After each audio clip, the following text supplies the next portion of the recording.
അപർണ, ഒരു പുരുഷനിൽ നിന്ന് ഒരു സ്ത്രീ ആഗ്രഹിക്കുന്നത് എന്താണ്? നമ്മൾ ഈ ഒബ്വിയസ് ആൻസർ പറയുകയാണെങ്കിൽ നമുക്ക് കെയറിങ് അല്ലെങ്കിൽ അത് ഇതെന്നൊക്കെ പറയാം. പക്ഷെ എനിക്ക് തോന്നുന്നത് നമ്മളിപ്പം പ്രേമിക്കുന്ന സമയത്താണെങ്കിൽ നമ്മൾ ഒരുപാട് ആക്ട് ചെയ്യും. അതായത് നമ്മുടെ പാർട്ട്ണറിന് ആണായിക്കോട്ടെ പെണ്ണായിക്കോട്ടെ അക്സെപ്റ്റബിൾ ആയിട്ടുള്ള അയാൾക്ക് ഏറ്റവും കൂടുതൽ ഇഷ്ടം തോന്നുന്ന ഒരാളായിട്ട് നമ്മൾ ആക്ട് ചെയ്യും. പക്ഷെ നമ്മുടെ ലൈഫിലേക്ക് വരുന്ന സമയത്ത് ഒന്നെങ്കിൽ നമ്മൾ കണ്ടിന്യൂസ് ആയിട്ട് ആക്ട് ചെയ്തുകൊണ്ടിരിക്കേണ്ടി വരും. അങ്ങനെ അല്ലെങ്കിൽ നമ്മൾ നമ്മുടെ തനിക്കണം കാണിച്ചിട്ട് നമ്മുടെ ശരിയായ കോലം നമ്മൾ കാണിക്കും. അപ്പോഴാണ് അവിടെ പ്രോബ്ലംസ് വരുന്നത്. കാരണം നീ പ്രേമിക്കുമ്പോൾ ഇങ്ങനെ അല്ലായിരുന്നല്ലോ, നീ എന്നെ കല്യാണം കഴിച്ചപ്പോൾ നീ എന്താ ഇപ്പൊ ഇങ്ങനെ. അപ്പൊ സത്യസന്ധമായിട്ട് പറഞ്ഞു കഴിഞ്ഞാൽ ഒരാൾ എന്നും റിയൽ ആയിട്ടിരിക്കുക എന്നുള്ളതായിരിക്കും അതിന്റെ ഉത്തരം, അല്ലേ? ഏറ്റവും ബെസ്റ്റ് ആൻസർ, അല്ലെങ്കിൽ ഏറ്റവും ബെസ്റ്റ് ഒരു പുരുഷന് ഒരു സ്ത്രീ നിന്നോ അല്ലെങ്കിൽ ഒരു സ്ത്രീക്ക് ഒരു പുരുഷനിൽ നിന്നോ അല്ലെങ്കിൽ അവരുടെ പാർട്ട്ണറുകളിൽ നിന്നും നമുക്ക് നമ്മളായിട്ട് ഇരിക്കാൻ പറ്റുക. എനിക്ക് തോന്നുന്നത് എന്റെയൊക്കെ ഒരു 70s കാലഘട്ടത്തിൽ ചിലപ്പോൾ ഈ പറഞ്ഞത് ഈസി ആയിരുന്നു. കാരണം നമ്മൾ പലപ്പോഴും ഞാൻ കുറച്ച് മുമ്പ് പറഞ്ഞായിട്ട് സംസാരിച്ചപ്പോൾ ഞാൻ പറഞ്ഞു, നമ്മൾ കണ്ണാടിയിൽ പോലും അങ്ങനെ നോക്കുന്ന ആൾക്കാരല്ലായിരുന്നു. വെയിലത്ത് പോയി കളിക്കുക, കറുത്തിരുന്നാലും കുഴപ്പമില്ല എന്ന് പറയുന്ന രീതിയിൽ ജീവിച്ച ആൾക്കാരാണ്. അപ്പോൾ ആ കാലഘട്ടത്തിൽ സത്യം പറഞ്ഞാൽ നമ്മളായിട്ടിരിക്കുക എന്ന് പറയുന്നത് അത്ര വലിയൊരു പ്രശ്നമായിട്ട് എനിക്ക് തോന്നിയിട്ടില്ല. എന്നാൽ ഇന്നത്തെ കാലത്ത് ഇത്രയും സോഷ്യൽ മീഡിയ അല്ലെങ്കിൽ ഫേസ്ബുക്ക്, ഇൻസ്റ്റഗ്രാം ഇത്രയുള്ള ഇൻഫ്ലുവൻസ് ഉള്ള ഒരു കാലഘട്ടത്തിൽ നമ്മളായിട്ടിരിക്കുക എന്ന് പറയുന്നത് it's A very difficult job, അല്ലേ? കാരണം ഫിൽറ്റേഴ്സ് ഉണ്ട്, ഇൻഫ്ലുവൻസ് ഉണ്ട്, ഇൻഫ്ലുവൻസേഴ്സ് ഉണ്ട്. അങ്ങനെ പറയുമ്പോൾ എന്താണ് ഒരു സൊല്യൂഷൻ? അതിന് എന്തെങ്കിലും ഒരു ഇത് തോന്നുന്നുണ്ടോ? ഡെഫിനറ്റ്ലി. കാരണം ഫിൽറ്റേഴ്സ് സോഷ്യൽ മീഡിയയിൽ മതി. നമ്മുടെ പാർട്ട്ണർ എന്ന് പറയുന്ന സമയത്ത് നമ്മുടെ ഏറ്റവും ക്ലോസ് ആയിട്ട് നിൽക്കേണ്ട ഒരു ക്ലോസ് സർക്കിളാണ്. നമ്മുടെ സോഷ്യൽ മീഡിയ ലൈഫ് എന്തോ ആയിക്കോട്ടെ, നമ്മൾ ഇൻഫ്ലുവൻസർ ആയിക്കോട്ടെ അല്ലെങ്കിൽ നമ്മൾ ഇൻഫ്ലുവൻസേഴ്സിനെ കണ്ടോട്ടെ, ഫിൽറ്റേഴ്സ് യൂസ് ചെയ്യട്ടെ, ഇതൊക്കെ യൂസ് ചെയ്യാൻ വേണ്ടി തന്നെയാണല്ലോ നമ്മുടെ സോഷ്യൽ മീഡിയ ഉണ്ടായതും. എല്ലാം നമ്മുടെ ഒരു ബെറ്റർമെന്റിന് വേണ്ടിയിട്ടാണല്ലോ സോഷ്യൽ മീഡിയ ഉള്ളത്. നമ്മളൊക്കെ സോഷ്യൽ മീഡിയ അഡിക്ട്സ് ആണ്. അതെ. അല്ല, നമ്മളെല്ലാവരും സോഷ്യൽ മീഡിയയിൽ സ്ക്രോൾ ചെയ്യുന്ന ആൾക്കാരാണ്. ഇപ്പൊ ഒരു 5 minutes ബ്രേക്ക് കിട്ടുന്ന സമയത്തും നമ്മൾ ചെയ്യാൻ പോണത് ഇൻസ്റ്റാഗ്രാമിലും ടിക്ടോക്കിലും സ്ക്രോൾ ചെയ്യാൻ തന്നെയാണ്. പക്ഷെ എന്നാലും നമ്മുടെ ലൈഫ് ഡിഫറെന്റ് ആണെന്ന് മനസ്സിലാക്കേണ്ടത് നല്ലൊരു ലൈഫിന് വേണ്ടിയിട്ടുള്ള ഒരു കാര്യമാണല്ലോ. കാരണം നമ്മൾ എൻഡ് ഓഫ് ദ ഡേ ഒരു ഹസ്ബൻഡ് ആൻഡ് വൈഫ്, അവര് ഒരു സോഷ്യൽ മീഡിയയിലല്ലല്ലോ ജീവിക്കുന്നത്, അവരുടെ ഒരു പ്രൈവറ്റ് സ്പേസിലാണ്. അപ്പൊ അവിടെയെങ്കിലും നമുക്ക് നമ്മളാവാൻ പറ്റിയിട്ടില്ലെങ്കിൽ പിന്നെ അതിന്റെ ആവശ്യം എന്താ? അബ്സല്യൂട്ട്ലി. അപ്പൊ എനിക്ക് തോന്നുന്നു എന്ന് നമ്മളായിട്ടിരിക്കുന്നു ആ സമയത്ത് നമ്മളുടെ നീഡുകൾ നമുക്ക് മനസ്സിലാവും. നമ്മളുടെ മൈൻഡിലെ തോട്ടുകൾ എങ്ങോട്ടാണ് പോകുന്നത് നമുക്ക് മനസ്സിലാവും. എക്സാക്ട്ലി. മറ്റുള്ള ആൾക്കാരെ ഒബ്സർവ് ചെയ്യാനും അതിനുള്ള ഒരു ഇത് നമുക്ക് കൂടുതൽ കിട്ടും. ഡെഫിനറ്റ്ലി. നമ്മുടെ പ്രിഫറൻസസ് തന്നെ നമുക്ക് മനസ്സിലാവണമെങ്കിൽ നമ്മളാവണം. അങ്ങനെ അല്ലെങ്കിൽ എനിക്കിപ്പോ ഗൂച്ചിയുടെ ബാഗ് വേണം, ബാലൻസിയാഗയുടെ ഇത് വേണം, ലൂയി വിറ്റന്റെ, അത് നമ്മൾ പല ആൾക്കാരുടെ ഇൻഫ്ലുവൻസസിനെ അല്ലെങ്കിൽ വേറൊരാളെ കണ്ട് അതിന്റെ പിന്നാലെ പോവുകയാണല്ലോ. നമുക്ക് എന്താണോ ഇഷ്ടം, നമുക്ക് എന്തിനോടാണ് താല്പര്യം എന്ന് മനസ്സിലാക്കണമെങ്കിൽ അതായത് നമുക്ക് നമ്മളറിയണം. അതിന് നമ്മളായിട്ടിരിക്കണം എപ്പോഴെങ്കിലും ഒക്കെ. അതായത് എല്ലാ സമയത്തും നമ്മളായിരിക്കുക. ഇപ്പോഴത്തെ കാലത്ത് 2024 എനിക്ക് പറയാൻ പറ്റൂല. അത് ഞാൻ പോലും അത് ചെയ്യുന്നില്ല. മനസ്സുള്ളിടത്തോളം ഞാൻ പഠിച്ചൊരു കാര്യമാണ്. ഞാൻ ഇങ്ങനെ ഒറ്റയ്ക്ക് താമസിക്കുന്നതുകൊണ്ട് തന്നെ പല ഇങ്ങനെയുള്ള കാര്യങ്ങൾ ചിന്തിക്കാറുണ്ട്, ഇടയ്ക്ക് നമ്മളായിട്ടിരിക്കാൻ ശ്രമിക്കാറുണ്ട്. അപ്പൊ അതിൽ നിന്ന് പഠിച്ചൊരു കാര്യം, ഏറ്റവും പ്രധാന കാര്യം എന്ന് വെച്ചാൽ നമുക്ക് ഒരിക്കലും നമ്മളായിട്ടിരിക്കുക എന്ന് പറയുന്നത് ചില മൊമെന്റുകളിൽ പറ്റും. എപ്പോഴും നമുക്ക് നമ്മളായിട്ടിരിക്കാൻ ഭയങ്കര പാടാണ്. കാരണം ഇൻഫ്ലുവൻസ് നമ്മുടെ മനസ്സിൽ ഓൾറെഡി ഉണ്ട്. അപ്പൊ ആ ഇൻഫ്ലുവൻസുകളിൽ നിന്ന് ഒഴിഞ്ഞു മാറുക എന്ന് പറയുന്ന ഒരു ഈസി കാര്യമല്ല, അല്ലേ? ഡെഫിനറ്റ്ലി. അല്ല, ഞാൻ പറയുന്നത് അങ്ങനെ നമ്മൾ എപ്പോഴും നമ്മളായിട്ട് നടക്കണം എന്നല്ല, അത് ഇമ്പോസിബിൾ ആണ്. കാരണം എന്താ വെച്ചാൽ നമ്മളിപ്പോ ഒരാളുടെ അടുത്ത് പോകുമ്പോൾ നമ്മൾ മേക്കപ്പ് ഇടുന്നത് നമ്മുടെ ഗുഡ് ഫീച്ചേഴ്സിനെ എൻഹാൻസ് ചെയ്യാൻ വേണ്ടിയിട്ടാണല്ലോ മേക്കപ്പ് ഇടുന്നത്, അല്ലേ? എല്ലാം എന്ത് കാര്യം നമ്മൾ നല്ല ഡ്രസ്സ് ഇട്ട് പുറത്തിറങ്ങണം. നമ്മൾ ആരും വീട്ടിലത്തെ ഡ്രസ്സ് ഇട്ട് പുറത്തേക്ക് ഇറങ്ങണില്ലല്ലോ. നമ്മളെ തന്നെ ഒന്ന് മോടി പിടിപ്പിച്ച് ബാക്കിയുള്ളവർക്ക് ഈ പറഞ്ഞ സോഷ്യൽ മീഡിയ ഫിൽറ്റേഴ്സ് ആണെങ്കിലും എല്ലാം നമ്മളെ തന്നെ മോടി പിടിപ്പിച്ചതാണ്, ഞാൻ ഇങ്ങനെയുള്ളൊരു വ്യക്തിയാണെന്ന് ബാക്കിയുള്ളവരെ കാണിക്കുക. പക്ഷെ ഇതൊന്നും പാർട്ട്നേഴ്സിന്റെ ഇടയ്ക്ക് വേണ്ടല്ലോ. കാരണം നമ്മുടെ റിയൽ ഫേസ് ജീവിതകാലം കുറെ വർഷങ്ങൾ കണ്ടുകൊണ്ടിരിക്കുന്ന ആളാണ്. ഇതൊരു കാര്യം അത് തന്നെയാണ്, കറക്റ്റ് ആണത്. കാരണം എന്താ വെച്ചാൽ നമ്മൾ നേരത്തെ പറഞ്ഞ പോലെ ഒരു പാർട്ട്ണറിന്റെ മുമ്പിൽ ഇങ്ങനെ ഇപ്പോഴത്തെ ഒരു പ്രോബ്ലമായിട്ട് എനിക്ക് മനസ്സിലായ ഒരു കാര്യം എന്ന് വെച്ചാൽ പലപ്പോഴും എല്ലാ കൂട്ടുകെട്ടുകളും അല്ലെങ്കിൽ എല്ലാ ബന്ധങ്ങളും തുടങ്ങുന്നത് സോഷ്യൽ മീഡിയയിൽ നിന്നാണ്, അല്ലെങ്കിൽ ടിൻഡർ പോലുള്ള പ്ലാറ്റ്ഫോമുകളിൽ നിന്നാണ്. അപ്പൊ ഈ ബന്ധങ്ങളിൽ നിന്ന് എത്രമാത്രം ഒരു പോളിഷ്ഡ് ആണ് എന്നുള്ളത് ഭയങ്കര പാടാണ് അറിയാനായിട്ട്. പിന്നീട് ലൈഫിലേക്ക് വരുമ്പോഴാണ് പലപ്പോഴും അങ്ങോട്ടും ഇങ്ങോട്ടും ഉള്ള ഈ പ്രോബ്ലംസും കാര്യങ്ങളൊക്കെ മനസ്സിലാവാൻ തുടങ്ങുന്നതും പ്രശ്നങ്ങളാവുന്നത്, അല്ലേ? അതവിടെ നിൽക്കട്ടെ. അപ്പോൾ ആദ്യത്തെ പോയിന്റ് പറഞ്ഞു. ഇനി എന്തൊക്കെയാണ് ഒരു പുരുഷനിൽ നിന്ന് ഒരു സ്ത്രീ ആഗ്രഹിക്കുന്ന കാര്യങ്ങൾ? മനസ്സിലാക്കണം. അതായത് നമ്മുടെ ഇമോഷൻസ് അതായത് നമ്മുടെ ഒരു ഇമോഷൻസ് അണ്ടർസ്റ്റാൻഡ് ചെയ്യാനുള്ള ഇമോഷണൽ മെച്യൂരിറ്റി ഒരു പാർട്ട്ണർക്ക് വേണമെന്ന് ഒരുവിധപ്പെട്ട എല്ലാ മനുഷ്യന്മാരും, അതായത് പെണ്ണുങ്ങൾ മാത്രമല്ല, സ്ത്രീകൾ മാത്രമല്ല, പുരുഷനായാലും സ്ത്രീകളായാലും, അതായത് നമ്മളൊന്ന് ഡൗൺ ആയി പോയിരിക്കുന്ന സമയത്ത് അല്ലെങ്കിൽ നമ്മുടെ കൂടെ ഒന്ന് എൻജോയ് ചെയ്യാൻ, നമ്മുടെ മൂഡ് എന്താണെന്ന് മനസ്സിലാക്കിയിട്ട് അത് ഹാൻഡിൽ ചെയ്യാനുള്ള ഒരു ഇമോഷണൽ മെച്യൂരിറ്റി നമ്മുടെ പാർട്ട്ണർക്ക് ഉണ്ടാവണം. ഇതിനകത്ത് ഒരു പ്രശ്നമുള്ളത്, അതായത് സ്ത്രീകൾ എന്ന് പറയുമ്പോൾ നല്ല ഇമോഷണലി കണക്റ്റഡ് ആൾക്കാരാണ്. കുട്ടികളെ അല്ലേ കൊണ്ട് നടന്നും അവരെ പരിപാലിച്ചും അങ്ങനെ, അല്ലെങ്കിൽ ഒരാളുമായിട്ടുള്ള ഒരു ഒരു ഒരു ഏത് കാര്യത്തിൽ സ്ത്രീകൾക്ക് ആ ഒരു ഇമോഷണൽ മെച്യൂരിറ്റി നല്ല രീതിയിലുണ്ടെന്നാണ് ഞാൻ വിശ്വസിക്കുന്നത്. പക്ഷെ പുരുഷന്മാർക്ക് എല്ലാവർക്കും അത്ര ഇമോഷണൽ മെച്യൂരിറ്റി ഉള്ളതാണോ എന്ന് എനിക്ക് സംശയമുണ്ട്. കാരണം അവരുടെ ഒരു ബിൽഡപ്പ് അങ്ങനെയാണെന്നാണ് എൻ്റെ എനിക്ക് തോന്നുന്നത്. ഇല്ല ഷാഫി ബ്രോ, അത് പറയാനുള്ളത് എന്താണെന്നറിയോ, ഇമോഷണൽ മെച്യൂരിറ്റി നമ്മൾ ഭാര്യയുടെ അടുത്ത് കാണിച്ചിട്ടില്ലെങ്കിലും വേറൊരു ഫ്രണ്ട് അല്ലെങ്കിൽ ഒരു ഗേൾ ഫ്രണ്ടോ അല്ലെങ്കിൽ ആരെങ്കിലും ഒരാൾ നമ്മളെടുത്ത് വന്നൊരു വിഷമം പറയുന്ന സമയത്ത് ഇമോഷണൽ മെച്യൂരിറ്റി ഇല്ലാത്ത പുരുഷന് ഇമോഷണൽ മെച്യൂരിറ്റി വരുമല്ലോ. പക്ഷെ അത് ആർട്ടിഫിഷ്യൽ ആണ്. ഞാൻ പറഞ്ഞത് ഒരു സ്ത്രീക്ക് ഇൻബോൺ ആയിട്ടുള്ള ഒരു ഇമോഷണൽ മെച്യൂരിറ്റിയാണ്. കാരണം അവർക്കത് ഉണ്ട്, സീരിയസ്ലി ഉണ്ട്. പക്ഷെ ഒരു പുരുഷനെ സംബന്ധിച്ചിടത്തോളം ഇമോഷണൽ മെച്യൂരിറ്റി ഉണ്ട് എന്ന് പറയുന്നതിന് ഉണ്ടോ എന്ന് ചോദിച്ചു കഴിഞ്ഞാൽ സ്ത്രീകളുടെ അത്രത്തോളം ഇമോഷണൽ മെച്യൂരിറ്റി ഇല്ല. അവിടെ ഒരു പ്രശ്നമാണ്. പക്ഷെ അപർണ പറഞ്ഞ ഒരു വലിയൊരു പോയിന്റാണ്. കാരണം അതിനകത്ത് എനിക്ക് മനസ്സിലായ ഏറ്റവും വലിയൊരു പോയിന്റ് എന്ന് വെച്ചാൽ ഒരു പാർട്ട്ണറെ you need to understand from the point of view എന്ന് പറയുന്നത് ഒരു നല്ലൊരു പോയിന്റ് ആയിട്ട് ഞാൻ അക്സെപ്റ്റ് ചെയ്യുന്നു. But at the same time ഒരു സ്ത്രീകളുടെ അത്രത്തോളം ഒരു ഇമോഷണൽ മെച്യൂരിറ്റി ഒരു പുരുഷന് വരാൻ ഭയങ്കര പാടായിട്ടാണ് എനിക്ക് തോന്നുന്നത്. സ്ത്രീകളുടെ അത്ര വേണ്ടല്ലോ. അതായത് നമ്മൾ ഒരാൾ ഒരു വിഷമിച്ചിരിക്കുന്നത് കാണുമ്പോൾ, അല്ലെങ്കിൽ നമ്മളിങ്ങനെ ഒരു വേറെ സ്ഥിരമായിട്ട് കാണുന്ന ഒരാൾ ഒരു വേറെ മൂഡിലിരിക്കുന്നത് കാണുമ്പോൾ കൂടെ താമസിക്കുന്ന ആർക്കും മനസ്സിലാവും. അതിപ്പോ ഹസ്ബൻഡ് ആവണോ വൈഫ് ആവണോ പാർട്ട്ണർ ആവണോ എന്നൊന്നുമില്ല, നമ്മുടെ മക്കൾക്ക് വരെ മനസ്സിലാവും ഞാൻ ഡൗൺ ആണ്. അപ്പൊ അതിനനുസരിച്ച് സിറ്റുവേഷൻസ് ഹാൻഡിൽ ചെയ്യാൻ പറ്റണം. അപ്പൊ അല്ലെങ്കിൽ കുട്ടിയുടെ അടുത്ത് പറയാൻ നോക്കൂ, അമ്മ ഇച്ചിരി സങ്കടത്തിലാണ്, അമ്മേനെ പോയി ഡിസ്റ്റർബ് ചെയ്യരുത്. അല്ലെങ്കിൽ നമ്മൾ ഈ കൊച്ചിനെ നോക്കി രാവിലെ മുതൽ വൈകുന്നേരം വരെ ഇരിക്കുന്ന സമയത്ത് ആ കൊച്ചിനൊന്ന് വാങ്ങിക്കാം. ഡെഫിനറ്റ്ലി. അതാ ഞാൻ പറഞ്ഞ, ഇത് ഒരു പുരുഷന് മാത്രമുള്ള കാര്യമല്ല, ഇത് പാർട്ട്നേഴ്സിന് അങ്ങോട്ടും ഇങ്ങോട്ടും വേണ്ട കാര്യമാണ്. അതായത് ആള് ഇപ്പൊ ഹസ്ബൻഡ് ആണെങ്കിലോ അല്ലെങ്കിൽ ഒരു ആണാണെങ്കിലും, വൈഫ് ആൻഡ് ഹസ്ബൻഡ് എന്നല്ല, ജസ്റ്റ് ഒരു പാർട്ട്ണർഷിപ്പ് ഒരു റിലേഷൻഷിപ്പിലാവുന്ന സമയത്ത് തന്നെ റിലേഷൻഷിപ്പിലെ ഇമോഷൻസ് ഇച്ചിരി കൂടെ നന്നായിട്ട് നമ്മൾ ഹാൻഡിൽ ചെയ്യും. നേരത്തെ പറഞ്ഞ പോലെ നമ്മൾ പോളിഷ്ഡ് ആണല്ലോ. കാരണം നമുക്ക് ലവ് അഫെയർസ്, അതെ സോറി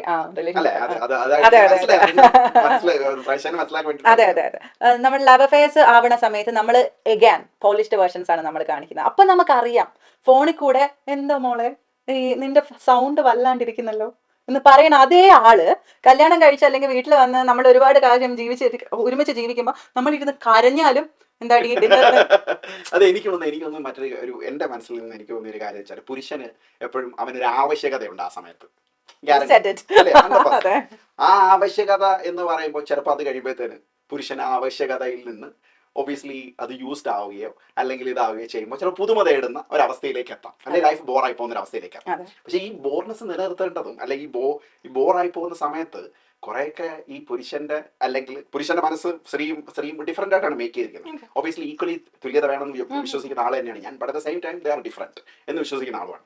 അപ്പൊ അങ്ങനെ വരുമ്പോൾ ഇങ്ങനെയുള്ള ഈ ഒരു തുല്യത എന്ന് പറയുന്നത് വരുമ്പോൾ പ്രശ്നമല്ലേ ഒന്ന് ആലോചിച്ച് കഴിഞ്ഞാൽ. കാരണം ഇപ്പോൾ സ്ത്രീകൾക്കും ഇതേപോലെയുള്ള ഒരു എന്താ പറയുക, പുരുഷന് ഇതേപോലുള്ളൊരു എന്താ പറയുക സെക്ഷൽ നീഡ് അല്ലെ സെക്ഷൽ ഈ പറഞ്ഞ പോലെ പെട്ടെന്ന് ചിലപ്പോൾ കുറെ ആൾ കഴിയുമ്പോഴത്തേന് ഇത് ഇൻട്രസ്റ്റ്. പക്ഷേ ഈ ഇൻട്രസ്റ്റ് നിലനിർത്തേണ്ടത് സ്ത്രീകളുടെയും കൂടെ ഒരു കടമയാണോ?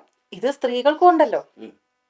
ഈ പറയുന്ന ഈ സെക്ഷൽ നീഡ്സ് പുരുഷന് മാത്രമുള്ളതല്ലല്ലോ, ഇത് സ്ത്രീകൾക്കും ഉള്ളതാണല്ലോ ഈ നീഡ്സ് ഒക്കെ. അപ്പൊ രണ്ടുപേരും അറിഞ്ഞുകൊണ്ട്, അതായത് എന്താണോ അവർക്കുള്ള ഡിഫക്ട്സ്, എന്താണോ അവരെ അകറ്റുന്ന കാര്യങ്ങൾ, അതിനെ രണ്ടുപേരും കൂടെ തുറന്ന് ഓപ്പൺ കോൺവെർസേഷൻ. ഇത് എഗെയിൻ വരുന്നത് നമ്മുടെ പച്ചയായ മനുഷ്യനിലേക്കാണ്. ഇൻട്രസ്റ്റ് അങ്ങോട്ടും ഇങ്ങോട്ടും നിലനിർത്തേണ്ടത്. അതെ, അത് എന്തും ആയിക്കോട്ടെ, നിങ്ങൾ എന്ത് ചേഞ്ച് നിങ്ങളുടെ ലൈഫിൽ വേണേ വരുത്തും. ഇപ്പൊ കുട്ടികൾ വന്നു കഴിഞ്ഞാൽ ഭയങ്കര റുട്ടീൻ ആവും. അതായത് രാവിലെ അവർ സ്കൂളിൽ വിടുന്നു, വൈകുന്നേരം അവർ സ്കൂളിൽ നിന്ന് വരുന്നു, അവർക്ക് ഇഷ്ടമുള്ള രീതിയിൽ ഭക്ഷണങ്ങൾ മാറുന്നു, അവർക്ക് ഇഷ്ടമുള്ള രീതിയിൽ നമ്മുടെ ബെഡ് റൊട്ടീൻ മാറുന്നു, എല്ലാം മാറുന്നു. പക്ഷെ അതിനനുസരിച്ച് നമ്മൾ, അതായത് ഒരു കപ്പിൾ, ഇപ്പം എഗാൻ നിങ്ങൾ ലിവിങ് ടുഗെദർ ആയിക്കോട്ടെ, നിങ്ങൾ പാർട്ട്നേഴ്സ് ആയിക്കോട്ടെ, എന്തോ നിങ്ങൾ ഹസ്ബൻഡ് ആൻഡ് വൈഫ് ആയിക്കോട്ടെ, നിങ്ങൾ രണ്ടുപേരും ഒരുമിച്ച് താമസിക്കുന്ന രണ്ടാൾക്കാരാണെങ്കിൽ നിങ്ങൾക്ക് വേണ്ടിയുള്ള ടൈം നിങ്ങൾ തന്നെ കണ്ടുപിടിക്കണം. Very valid point. അതാണ് വാലിഡ് പോയിന്റ്. എനിക്ക് തോന്നുന്നത് പലപ്പോഴും ഞാൻ പല കപ്പിൾ റിലേഷൻഷിപ്പിന്റെ ഇത് പോഡ്കാസ്റ്റും ഒക്കെ എക്സ്പേർട്സ് പറയുന്ന കേട്ടിട്ടുള്ള ഒരു കാര്യമാണ്. അതായത് you make time for your own എന്ന് പറയുന്ന ഒരു സംഭവമാണ് അല്ലേ. അവർക്ക് വേണ്ടുന്നുള്ള സമയം ഡിഫറെന്റ് ആയിട്ടുള്ള ടൈം, ഡിഫറെന്റ് ആയിട്ടുള്ള എക്സ്പീരിയൻസ്, ഡിഫറെന്റ് ആയിട്ടുള്ള രീതികൾ അവലംബിക്കുക എന്ന് പറയുന്നതാണ് എനിക്ക് തോന്നുന്ന ഒരു കാര്യം. ഡെയിലി നമ്മൾ ചോറും മീൻകറിയും, എനിക്ക് മീൻകറി ഭയങ്കര ഇഷ്ടം. അപ്പൊ ചോറും മീൻകറിയും ഡെയിലി എനിക്ക് അമ്മ ഒരേ കറി തന്നെ ഉണ്ടാക്കി തന്നു കഴിഞ്ഞാൽ നമുക്ക് മടുക്കൂലേ? അപ്പൊ നമ്മൾ പോയി ബിരിയാണി കഴിക്കും എന്ന് വെച്ചിട്ട് അതൊരു ഒരു എക്സ്ട്രാ മാരിറ്റൽ അഫെയറിനെ പറ്റി അല്ല ഞാൻ അത് ഉദ്ദേശിക്കുന്നത്.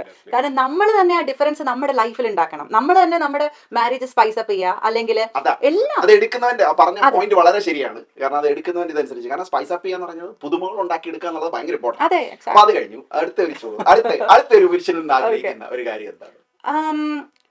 സെക്യൂരിറ്റി. അതായത് രാവിലെ മുതൽ വൈകുന്നേരം വരെ സെക്യൂരിറ്റി ആണെന്നാണ് വിശ്വസിക്കുന്നത്.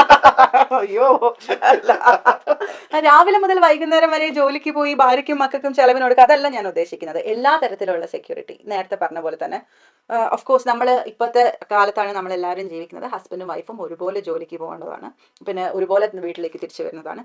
എന്നാലും നമുക്ക് തോന്നിയിട്ടില്ലേ വീട്ടിലുള്ള ഒരുവിധം പണികളൊക്കെ ചെയ്യുന്നത് ഫീമെയിൽ ഹാഫ് ആയിരിക്കുമെന്ന്, അല്ലെങ്കിൽ ഭാര്യ ആയിരിക്കുമെന്ന്. നമ്മളിപ്പോ ഇവിടെ നമ്മൾ എത്ര ഈക്വാലിറ്റി പറഞ്ഞാലും അപ്രീഷിയേറ്റ് ചെയ്യുന്നുണ്ട്. കാരണം സ്ത്രീകളാണ് എനിക്ക് തോന്നുന്നത് ഏറ്റവും കൂടുതൽ ജോലി ഒരു വീട്ടിൽ ചെയ്യാം. കാരണം കുട്ടികളെ നോക്കുക, ഫുഡ് ഉണ്ടാക്കുക, ഇതൊക്കെ എന്ന് പറഞ്ഞ ഒരു കൽപ്പിത സംവിധാനം പോലെ ഇങ്ങനെ നടക്കുന്ന സംഭവമാണ്. അത് വേറൊരു തമാശ എന്താ വെച്ചാ, ആണുങ്ങൾ അല്ലെങ്കിൽ ഒരു ഹസ്ബൻഡ് ഇത് ചെയ്തു എന്ന് വിചാരിക്കും, അതൊരു വലിയ സംഭവമാണ്. അയ്യോ അവരുടെ വീട്ടിൽ അവനാണ് കുക്ക് ചെയ്യുന്നത്, അവരുടെ വീട്ടിൽ അവനാണ് കൊച്ചിന്റെ നാപ്പി മാറ്റുന്നത്. മാത്രമല്ല ആ ആണിനെ ചിലപ്പോൾ മറ്റുള്ള ആണുങ്ങൾ ഇടിച്ചു താത്താൻ. അയ്യോ ഇടിച്ചു താത്തല് പോട്ടെ, സ്വന്തം വീട്ടിൽ തന്നെ ഇവൻ ഭയങ്കര ഒരു ദൈവ തുല്യനായിട്ടുള്ള, നിന്റെ ഭാഗ്യങ്ങൾ ഇങ്ങനെ ഒരാളെ കിട്ടിയത്. ഏതെങ്കിലും വൈഫിന്റെ ഹസ്ബൻഡിന്റെ അടുത്ത് വൈഫിനെ പറ്റി ഇങ്ങനെ ആൾക്കാർ പറഞ്ഞിട്ടുണ്ടോ, ഓ അവളുടെ ഡെയിലി കുക്ക് ചെയ്യുന്നുണ്ട്, ക്ലീൻ ചെയ്യുന്നുണ്ട്, കൊച്ചിനെ നോക്കുന്നുണ്ട്, നിന്റെ ഭാഗ്യമാണ് അവളെ കിട്ടിയതെന്ന്. ഇല്ല, അതൊരു സ്ത്രീയില് അടിച്ചേൽപ്പിച്ച ഒരു കാര്യം. സ്ത്രീയാണോ നിങ്ങൾ ഇതൊക്കെ ചെയ്തിരിക്കണം, പുരുഷൻ അത് ചെയ്യുകയാണെങ്കിൽ ഈക്വാലിറ്റി അല്ലേ. അപ്പോ അത് ആ കാലഘട്ടം മാറി ഓഫ് കോഴ്സ്. പക്ഷെ എന്നാലും ഞാൻ പറയുന്നത്, നമ്മൾ എന്തോരം ഷെയർ ചെയ്ത് കഴിഞ്ഞാലും എനിക്ക് തോന്നുന്നത്, അതായത് ഞാൻ കണ്ട് വന്നിട്ടുള്ളത്, ഞാനിപ്പോ എന്റെ വീട്ടിൽ അങ്ങനെയാണെന്നല്ല പറയുന്നത്, ലൈക്ക് നമ്മൾ we try to be equal.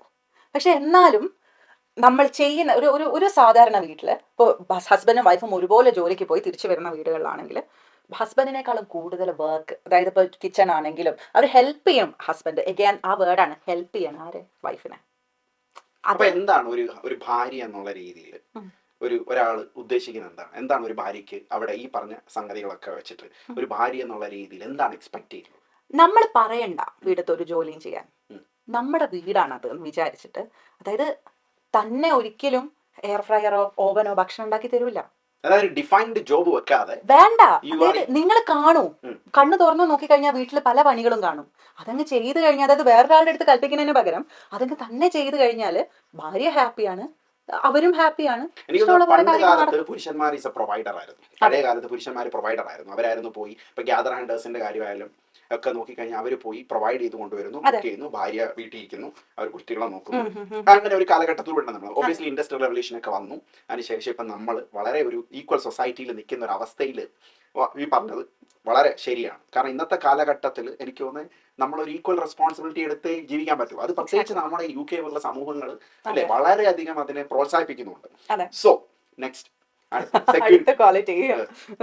Security അല്ല അവിടെ പറഞ്ഞത്,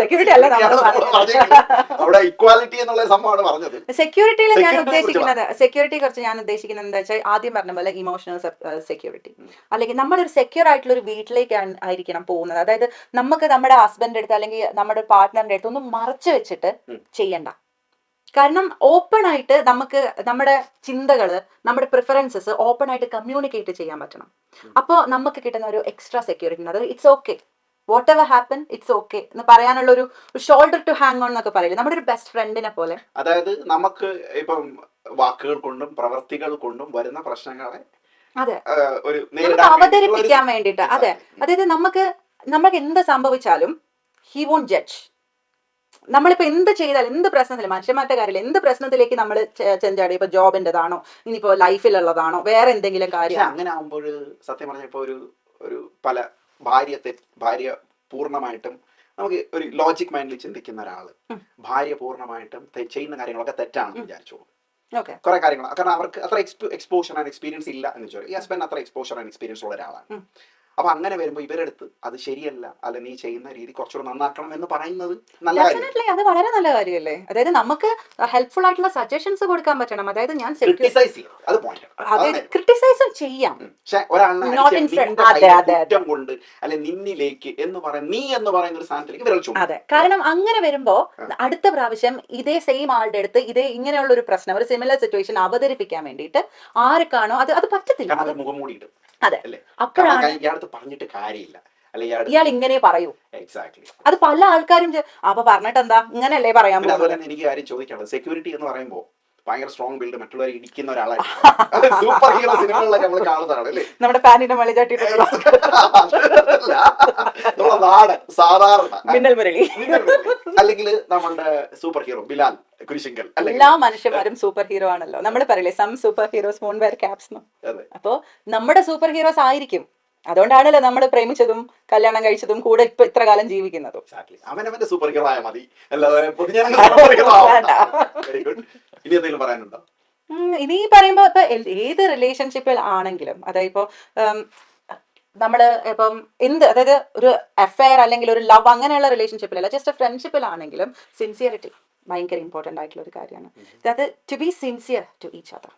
അപ്പോൾ എങ്ങനെയാണ് നമ്മൾ ഓപ്പൺ ആയിട്ട് നമുക്ക് സംസാരിക്കാൻ പറ്റുക, അല്ലെങ്കിൽ എന്ത് ചെയ്താലും നമ്മൾ സിൻസിയർ ആയി സത്യസന്ധമായിട്ട് അഭിപ്രായങ്ങൾ പറയാം. അതെ, ഇല്ലീഗൽ റിലേഷൻഷിപ്പിനെ കുറിച്ച് എന്താണ്? ഇല്ലിസിറ്റ് റിലേഷൻഷിപ്പ്,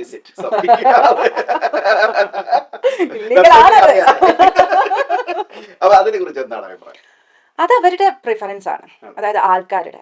അതായത് ഒരു റിലേഷൻഷിപ്പിനെ ഒരിക്കലും മൂന്നാമത് ഒരാൾ ഹെൽപ്പ് ചെയ്യാൻ പോകുന്നില്ല. ലൈക്ക് നിങ്ങളുടെ സെക്ഷൽ പ്രിഫറൻസ് അങ്ങനെ അല്ലെങ്കിൽ പിന്നെ അത് ഒരു റിലേഷൻഷിപ്പിനെ ഒരിക്കലും മൂന്നാമതൊന്നും. പിന്നെ again we are all adults അല്ലേ. അപ്പോൾ ഇറ്റ്സ് അബൌട്ട് ദം. ആരൊക്കെയാണോ ചെയ്യുന്നത് അത് അവരുടെ തീരുമാനമാണ്. പക്ഷെ ഒരിക്കലും നിങ്ങളുടെ റിലേഷൻഷിപ്പിനെ വേറെ ഒരു റിലേഷൻ, അത് നമുക്ക് വരുന്ന ഒരു outside of the marriage relationship അല്ലെങ്കിൽ അതൊരു കാരണമാവരുത് അല്ലേ, അതൊരു കാരണമാവരുത്. Yes, absolutely. അപ്പം സത്യം പറഞ്ഞാൽ വളരെ ഫാസിനേറ്റിംഗ് ആയിട്ടുള്ള ടോക്കായിരുന്നു. എന്താ പറയുക, കുറെ കാര്യങ്ങളൊക്കെ ഞാൻ പ്രതീക്ഷിച്ച കാര്യങ്ങൾ തന്നെയാണ് പറഞ്ഞത്. എനിക്ക് തോന്നുന്നു ഓരോ സ്ത്രീ ആഗ്രഹിക്കുന്നത് ഇതൊക്കെ തന്നെ ആയിരിക്കും അല്ലേ, സെക്യൂരിറ്റി, സിൻസിയറിറ്റി, ഡെഫിനറ്റ്ലി. അല്ലെങ്കിൽ കെയറിങ്ങിന്റെ ഒക്കെ കാര്യം കഴിഞ്ഞു. കെയറിംഗ് എന്നൊക്കെ പറയുമ്പോൾ എന്താ, അതൊരു മനുഷ്യന്റെ ഒരു എന്താ പിന്നല്ല, പിന്നെ അത് ഒരു മനുഷ്യന്റെ ഒരു എന്താ ബേസിക് വികാരമാണ്. അതായത് അതൊക്കെ ഒരു മനുഷ്യന് വേണ്ടതാണ്. എനിക്ക് സംഭവം പറയും, കെയറിംഗ് എന്ന് പറഞ്ഞ് കേട്ടിട്ട് കുറെ ആണുങ്ങൾ നമുക്കറിയാവുന്ന ഒരു കെയർ ചെയ്യാൻ വേണ്ടി മാത്രം ഇറങ്ങിയവരുണ്ട്.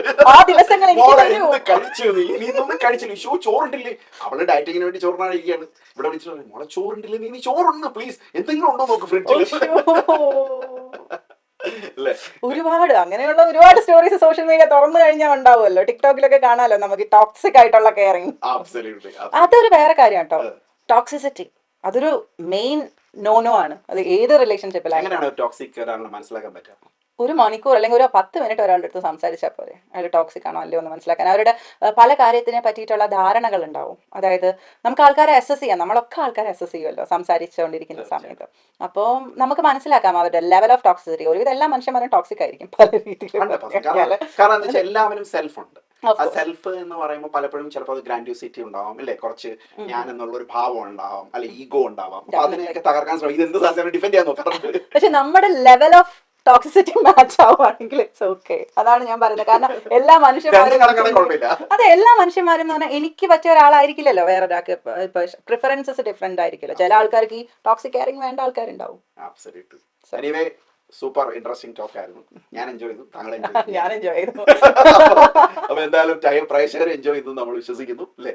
Thank you so much. അപ്പം അടുത്ത ഒരു ടോപ്പിക്കുമായി വരുന്നവരെ എല്ലാവർക്കും നന്ദി. അതോടൊപ്പം നമുക്ക് പ്രത്യേകം പറയാനുള്ളത്, നമ്മുടെ ഫോളോവേഴ്സ്, നമ്മുടെ വീഡിയോസ് വാച്ച് ചെയ്യുന്ന എല്ലാവരും ഫോളോവേഴ്സ് അല്ല, വളരെ കുറച്ച് ശതമാനം ആൾക്കാർ മാത്രമേ ഉള്ളൂ അതിനകത്ത് ഫോളോവേഴ്സ് ആയിട്ട് വരുന്നത്.